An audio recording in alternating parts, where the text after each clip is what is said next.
Hi! In front of me is VIVO X90 Pro, and today I would like to show you how you can rename it.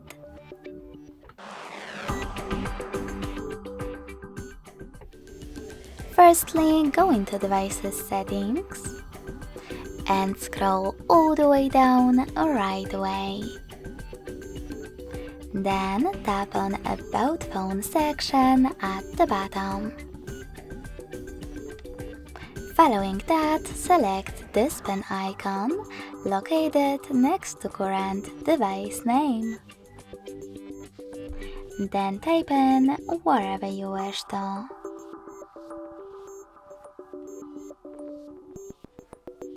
In order to save your new name, click on OK in the pop-up. As you can see, after that, name of my Vivo has changed. Thanks so much for watching. If you enjoyed this video, don't forget to leave a like, comment and subscribe. Bye!